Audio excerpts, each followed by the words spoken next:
السلام عليكم. نهار جديد وفيديو جديد كالعاده. اليوم ان شاء الله جيت نشارك معكم واحد الفطائر بكريم باتيسير اللي صراحه كيستحقوا التجربه منكم بمكونات سهله واقتصاديه موجوده في كل بيت، وكيجي صراحه روعه لا في الشكل لا في المذاق. لاول مره كيشوف قناتي ما ينسانيش من واحد اللايك واشتراك وبارطاج مع الاهل والاحباب باش تعمل فائده.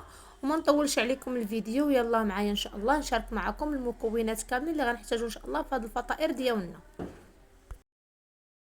على بركه الله. اول حاجه غنحضر معكم الكريمه ديالي. غناخذ واحد الكاسرون غنوضع فيه كاس ديال الحليب بارد كبير، معلقه سنيده، معلقه نتاع نشا او كريم باتيسير اللي عجبكم. غنخلطوا المكونات مع بعضياتها. من بعد غادي نزيد واحد الساشي هنايا كما كتشوفوا نتاع الفطلان، غناخذ منه النص ديال الساشي فقط، كيعطي واحد المذاق مزيون لهاد الكريمه نتاعنا. ومع التحريك المستمر وغنوضع الكل على واحد النار اللي هي هادئه حتى تعقد ليا الكريمه ديالي ونرجع معاكم. هنا كما كتشوفوا معايا الكريمه ديالي صبحت على هذا القوام هذا. غنغطي الوجه ديالها بالسلوفان ونوضعها في الثلاجه تبرد، وندوزو ان شاء الله نحضروا العجين ديالنا. هنا غندوز ان شاء الله نحضر معكم العجينه نتاع الفطائر ديالنا. هنا عندي كاس ديال الحليب يكون دافي مع 3 المعالق كبار مملوئين تاع سكر سنيده. دائما سكر سنيده كي كنقول لكم دائما على حسب الذوق نتاع كل واحد. من بعد غنضرب كل شيء كما كتشوفوا بالفوي ديالي وانا كنخلط مزيان. غنضيف واحد الساشي نتاع الفاني،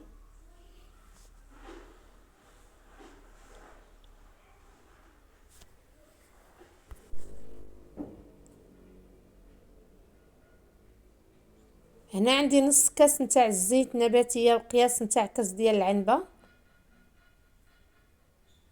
وانا كما كتشوفوا معايا راه كنخلط مزيان، كنحرك المكونات كامله مع بعضياتها ما كنوقفش التحريك. هنا عندي معلقه كبيره نتاع الخميره المعجونه حبيبات كما كتشوفوا معايا. الحليب خاصو يكون دافي باش هاد الخميره تاعكم تتفاعل ويذوب لكم الكل، يعني يذوب لكم السنيده مع ديك الخميره، لازم يكون الحليب شويه دافي. هنا عندي بيضه واحده غناخذ البياض ديالها والصفر نحتفظ به حتى ندهن ان شاء الله به الوجه نتاع الفطيره ديالنا. بالنسبه للدقيق هنا عندي 400 غرام نتاع الدقيق اللي سبق ليا وغربلته. بطبيعه الحال دائما الدقيق يكون نوعيه جيده مع واحد القبيصه نتاع الملح لتصحيح الذوق فقط.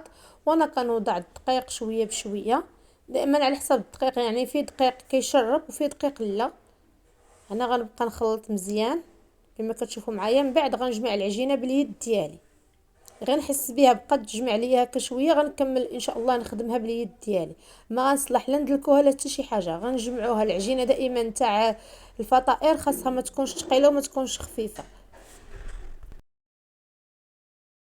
باش يجيوكم الفطائر هكا خفاف. حاولوا ما تثقلوش العجينه، غير تبقى تجمع معاكم صافي نجمعوها ونخليوها ترتاح. غنبقى نضيف الدقيق شويه بشويه كما كتشوفوا معايا حتى نحصل على واحد القوام اللي غنوريه لكم ان شاء الله من بعد.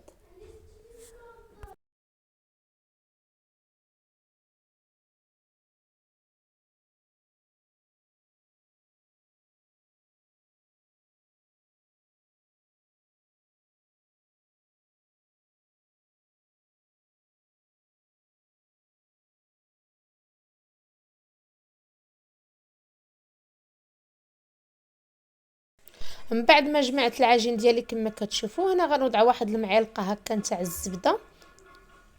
غنحاول ندخلها مزيان في هذه العجينه ديالي ونغطيها نخليها ترتاح تقريبا واحد 5 ديال الدقائق هكا ونرجع معكم ان شاء الله. غير ترتاح شويه ونرجع معكم، يعني تقريبا 5 ديال الدقائق. هنا كما كتشوفوا معايا العجينه نتوما على هذا الشكل هذا، ما تكونش ثقيله وما تكونش خفيفه بزاف، على هذا القوام هذا باش كتجي معكم هكا مهويه. العجين تاع الفطائر كيجيو مهويين من الداخل. دائما ما تكونش العجينه ثقيله وما تكونش خفيفه. هنا من بعد ما مرات 5 ديال الدقائق كما كتشوفوا معايا غنحاول يعني هذيك العجين نهويها من الداخل، وغنعمل واحد الكويرات صغيره على هذا الشكل هذا. غنحاول نصغرهم شويه وانتم يعني كتشكلوا الفطائر ديالكم على حسب يعني الشكل اللي بغيتو، كبار شويه ولا صغار، كيبقى لكم الذوق والاختيار. انا هنا غنحاول نبعدهم شويه باش يعني الساعه اللي يختمروا ما يلتصقوش مع بعضياتهم. غنوضع واحد الصفيحه تانية كما كتشوفوا معايا، لان غنقرصهم واحد شويه هكا ونخليهم يختمروا غير واحد شويه ونرجع معاكم.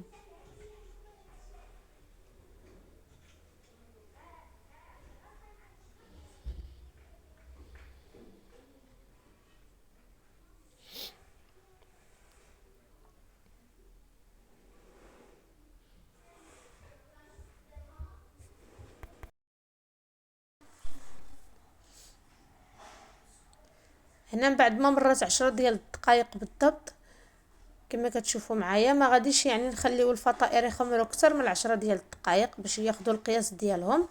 هنا غناخذ واحد الكاس صغير، غادي نوضع القاع ديالو في الدقيق باش ما تلتصقش لينا العجينه. باش نجيو نوضعوا ان شاء الله هاد الحفيره في الوسط. هاد الحفيره اللي غادي نعملوا ان شاء الله في الوسط هي اللي غادي نعمروا فيها الكريم باتيسير نتاعنا. على هاد الشكل هذا حاولوا تضغطوا مزيان.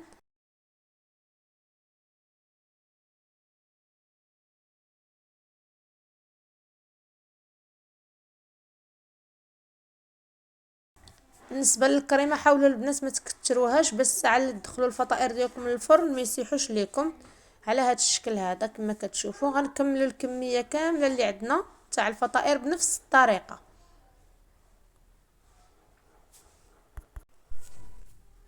وهنا كما كتشوفوا معايا 400 غرام، يعني ما شاء الله راه خرجت واحد الكميه لا باس بها. يمكن لكم يعني المقادير تضاعفوهم، كيبقى لكم الاختيار وعلى حسب الافراد العائله ديالكم.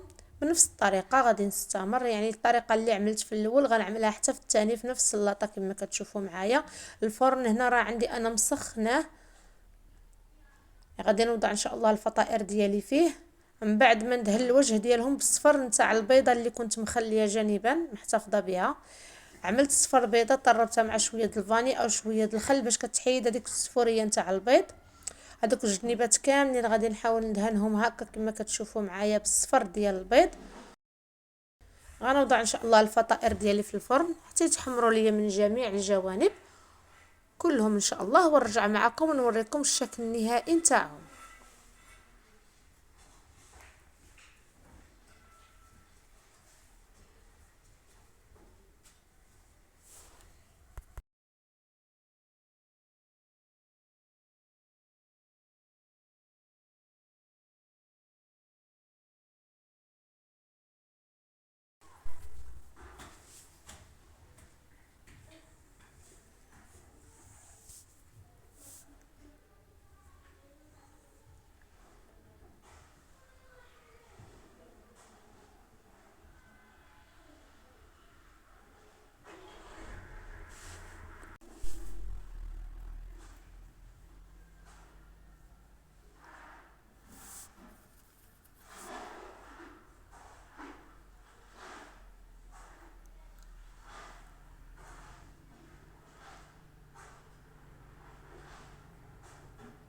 هنا كما كتشوفوا معايا من بعد ما خرجت الفطائر ديالي من الفران، شوفوا اللوين ديالهم كي جا.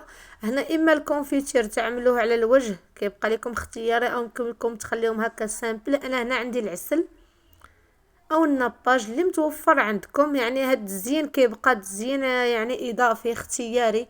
اللي بغى يعمل هاد الطريقه هذه يعملها، واللي ما بغاش كيبقى بالراحه ديالو. انا هنا عندي متواجد الكوك، وضعت الكوك. يمكن لكم تعملوا كاوكاو او يمكن لكم تعملوا اللوز ايفيلي، يعني من بعد ما تحمروه مزيان. دائما كيبقى على حسب الذوق نتاع كل واحد. غنبقى مستمره هكا، غادي ندهن الوجه نتاع الفطائر ديالي بالعسل ونرش بالكوك، ونوريكم الشكل النهائي ان شاء الله نتاعهم في طبق التقديم ان شاء الله.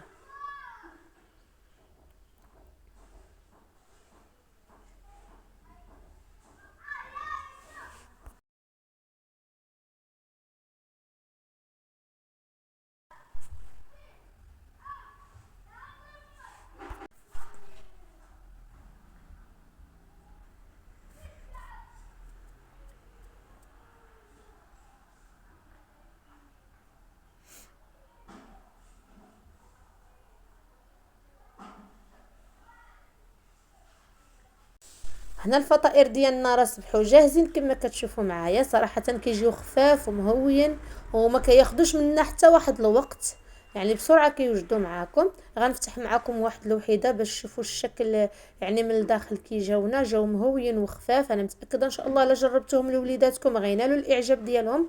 واللي وصل معايا حتى لهنا كنقول ليه شكرا ليه. في لا فيديو جديد ان شاء الله واقتراح جديد، وكنقول لكم مع السلامه.